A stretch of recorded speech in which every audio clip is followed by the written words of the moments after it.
भारत में चुनाव महज सरकार चुनने की कवायद के तौर पर नहीं बल्कि महोत्सव की तरह ही ट्रीट किए जाते हैं। राजनीतिक विशेषज्ञ, ज्योतिषी, असंतुष्ट नेता, मीडिया, यहाँ तक कि छोटे छोटे दल तक इस उत्सव में भाग लेकर इसका भरपूर फायदा उठा लेना चाहते हैं। ऐसा मौका चूका तो अगले 5 साल तक इसकी कसक बेचैन करती रहती है। फिर ऐसे में भला ओपिनियन पोल या एग्जिट पोल करवाने वालों को इस उत्सव को बुलाने से कैसे और क्यों रोका जाए। बात का आरंभ हाल ही में विभिन्न समाचार चैनल द्वारा दिखाए जा रहे ओपिनियन पोल को लेकर समाजवादी पार्टी की आपत्ति दर्ज कराने से करते हैं। पार्टी के प्रदेश अध्यक्ष नरेश उत्तम पटेल ने मुख्य निर्वाचन आयुक्त को पत्र लिखकर तत्काल प्रभाव से इस पर रोक लगाने की अपील की है। पटेल ने पत्र में कहा है कि उत्तर प्रदेश विधानसभा चुनाव के लिए तारीखों की घोषणा के बाद से ही कई चैनल ओपिनियन पोल दिखा रहे हैं, जिससे मतदाता भ्रमित हो रहे हैं और चुनाव प्रभावित हो रहा है।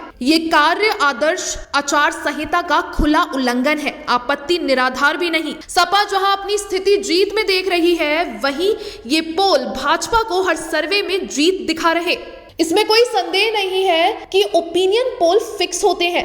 ऐसे पोल सर्वे करवाने के लिए भारी पैसा लगता है, जो कोई भी सर्वे करने वाली संस्था अपने फंड से नहीं देना चाहती। जाहिर है पोल करवाने वाले हायर करने वाली पार्टी के मन मुताबिक नतीजों को प्रभावित करते हैं। कुछ समय पूर्व एक टीवी चैनल के स्टिंग ऑपरेशन में दावा किया गया कि अखबारों, वेबसाइट और न्यूज चैनल पर दिखाए जाने वाले ओपिनियन पोल सही नहीं होते।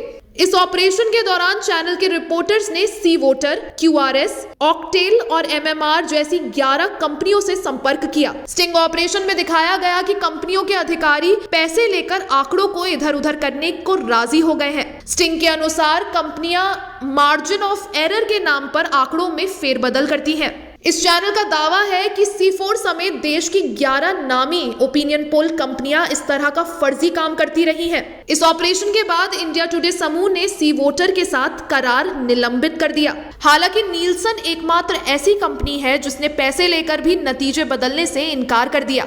जिस समय MS गिल मुख्य चुनाव आयुक्त थे, उस समय पहली बार भारत में चुनाव आयोग ने 1997 को एग्जिट और ओपिनियन पोल्स पर राजनीतिक पार्टियों से बैठक की थी। उस समय इस बैठक में अधिकतर राष्ट्रीय और राज्यों की पार्टियों ने कहा था कि ये पोल्स अवैज्ञानिक होते हैं और इनकी प्रकृति और आकार के साथ भेदभाव किया जाता है। 1998 को लोकसभा चुनाव सहित गुजरात, हिमाचल प्रदेश, मेघालय, नागालैंड और त्रिपुरा में विधानसभा चुनाव हुए, जिसके बाद चुनाव आयोग ने 14 फरवरी और 7 मार्च को आर्टिकल 324 के तहत गाइडलाइंस जारी कर अखबारों, न्यूज चैनल पर एग्जिट और ओपिनियन पोल्स छापने या दिखाने पर पाबंदी लगा दी। इस गाइडलाइन का प्रेस और मीडिया ने विरोध किया और चुनाव आयोग के निर्देश को सर्वोच्च न्यायालय में चुनौती दी। सुप्रीम कोर्ट ने मामले को सुना, लेकिन आयोग की गाइडलाइंस पर रोक नहीं लगी। इस तरह से केवल 1998 के लोकसभा चुनाव में ही 1 महीने तक एग्जिट और ओपिनियन पोल्स पर पाबंदी लगी रही।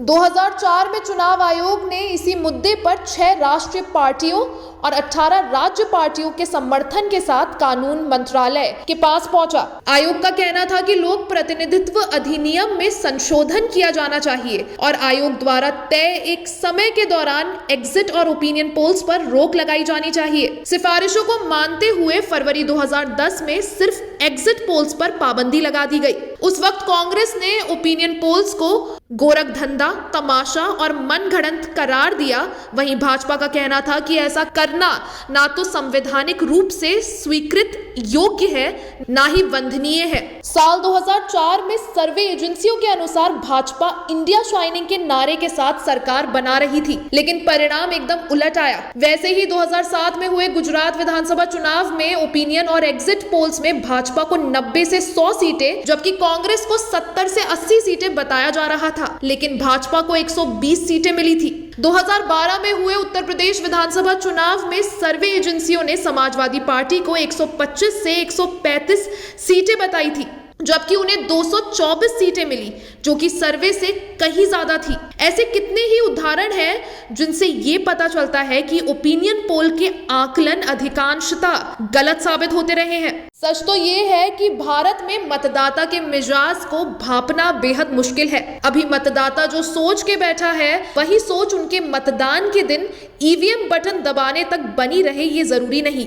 तत्कालीन परिस्थितियां बहुत हद तक बड़ा उलटफेर कर जाती हैं। एक गलत बयान कार्यकर्ताओं या नेताओं के द्वारा किसी भी पार्टी का बेड़ा गर्क करने को काफी होता है। यकीनन घबराहट दोनों तरफ से है। इसका फायदा उठाने वाले उठा रहे हैं और उधर जनता इस मौसम का भरपूर मजा ले रही है। सच तो ये है कि हवा किधर की भी हो, ओपिनियन पोल से उस पर कोई फर्क नहीं पड़ता।